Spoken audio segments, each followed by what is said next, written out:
guys, welcome back to my channel. So today I am talking about Pygmalion, जो कि George Bernard Shaw के द्वारा लिखा गया है, जिनका शॉर्ट नेम है जीवी शॉ. सो गाइस, मैं सबसे पहले इस स्टोरी को शुरुआत करने से पहले मैं इसके राइटर के बारे में डिस्कस करने वाली हूँ. तो गाइस, जॉर्ज बर्नार्ड शॉ जो हैं वो बहुत बड़े ड्रामेटिस्ट और नॉवलिस्ट हैं.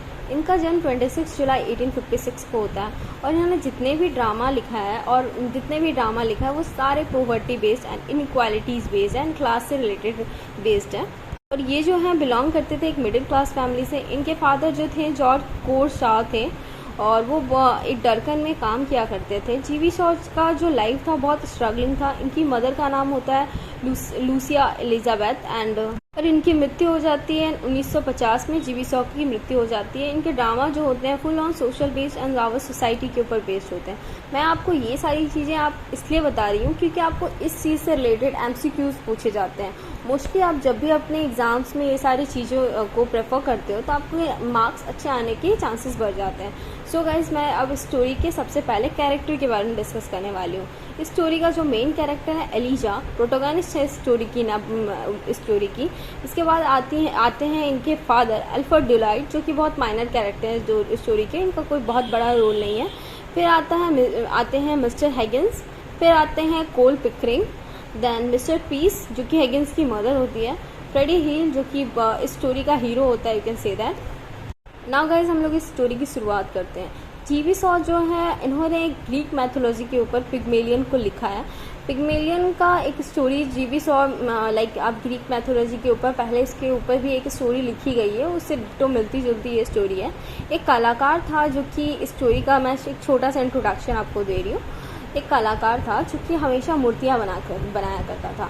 मोस्टली वो एक मूर्ति जो प्रिपेयर कर रहा था उससे वो बहुत ज़्यादा अट्रैक्टेड हो जाता है और वो सोचता है कि काश ये रियल होती है और मैं वो बहुत ज़्यादा अट्रैक्टेड हो जाता है. और हर दिन भगवान जी से प्रे करता है. जब उस मूर्ति को बना लेता है वो, तो हर दिन वो भगवान से प्रे करता है कि काश ये रियल हो जाए.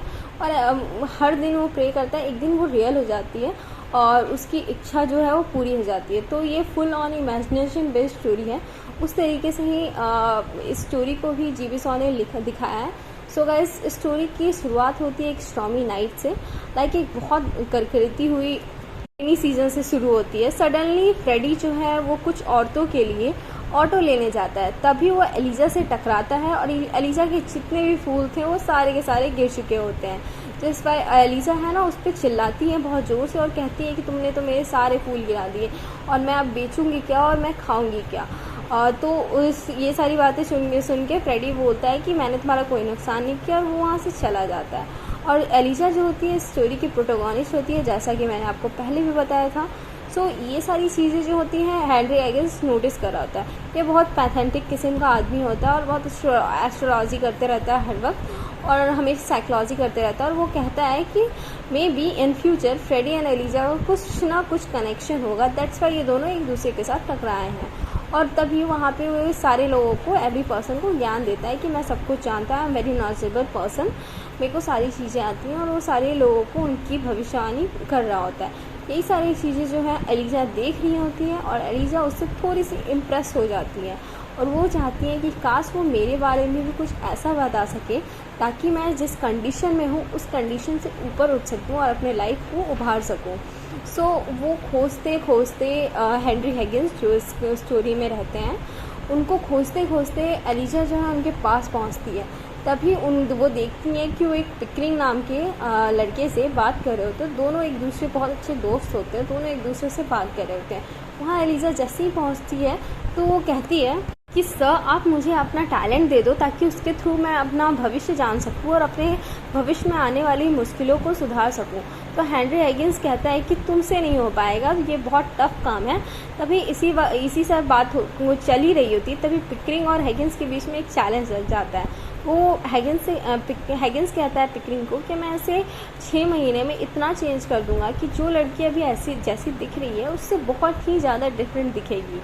वो दोनों एक दूसरे के साथ चैलेंज लगाते हुए एक दूसरे के साथ हंस रहे होते हैं, खिलखिला रहे होते हैं. और एलिजा कहती है कि तुम लोग दोनों मेरे पे क्यों हंस रहे हो. तो वो बोलते हैं कि कुछ नहीं, चलो मैं तुम्हें अपने तुम्हारे लाइफ की सारी खुशियाँ देती हूँ, तुम जो करना चाहती हो करो, मेरे घर पे रहो, काम करो. और उसको एकदम एक परी की तरह बनाना चाहते. तभी उसके बाद उस टाइम उसके फादर की एंट्री होती है. अल्फ्रेड ड्यूलाइट जो कि एलिजा के फादर होते हैं, वो कहते हैं कि तुम मुझे कुछ पैसे दो तभी मैं अपनी बेटी को यहाँ रहने दूँगा। ऐसे तो वो अपनी बेटी से कोई मतलब नहीं रखते थे एक्चुअली में अपने रियल लाइफ में, जस्ट वो पैसा के लिए अपनी बेटी के पास आते थे। तो उस वक्त भी वो पैसा के लिए ही उसके पास आए थे। तो वो पैसा के लिए आते हैं और फिर वहाँ से चले जाते हैं पैसा लेके। हैगिंस उनसे जितना पैसा उनके फादर मांगते हैं हैगिंस उन्हें दे देता है। आफ्टर दैट एलिजा जो है वो जस्ट लाइक 6 महीना के अंदर डचेस के तरह लगने लगती है, लाइक वो किसी किंगडम की क्वीन हो उस तरीके से वो लगने लगती है।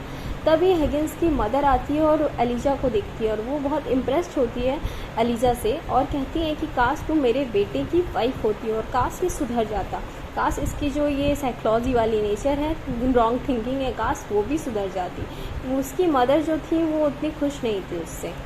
उसी वक्त एक पार्टी ऑर्गेनाइज करता है हैगिंस जिसमें बहुत सारे लोग आते हैं, जिसका मेन फोकस जो होती है वो एलिजा होती है, because everyone want to dance with Eliza. सब कोई चाहते थे कि वो एलिजा के साथ डांस करें।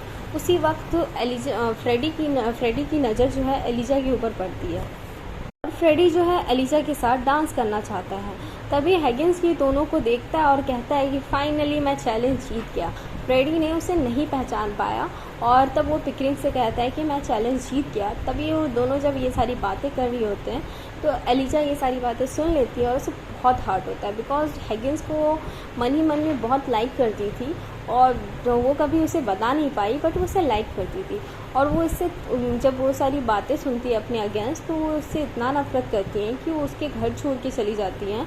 और बट उससे थोड़ा बहुत प्यार करती थी, इसलिए उसके साथ भी रहना चाहती थी, बट वो उसके धोखे के कारण, उसके बिहेवियर के कारण वो उसके साथ नहीं रहना चाहती थी, क्योंकि उसका जो नेचर था वो कभी चेंज नहीं होने वाला था।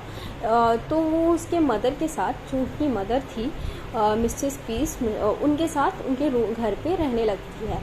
और एट द एंड ये सारी बातें जब फ्रेडी को पता चलता है तो फ्रेडी जो है वो एलिजा से शादी करने के लिए रेडी हो जाता है। ये सारी बातें सुन के हैगिंस को थोड़ा सा तकलीफ होता है पर वो चेंज नहीं होता है। तो इसी के साथ इस स्टोरी की एंडिंग होती है। बट इस स्टोरी में जीवी सॉ ने एक पर्टिकुलर लेसन नहीं दिया है। दैट्स वाई क्रिटिक्स अभी भी कमेंट करते हैं इनके स्टोरीज़ पे, इनके ड्रामाज पे कि ये कौन सी स्टोरी हुई। सो इसमें कोई बड़ा बात नहीं कि स्टोरी की थ्योरी का क्या, आप जस्ट इस स्टोरी पे फोकस करो। So guys thank you, I hope you like my video. So please like, subscribe and share this video. And also one more thing, मैंने अपने नोट्स को स्टोरी में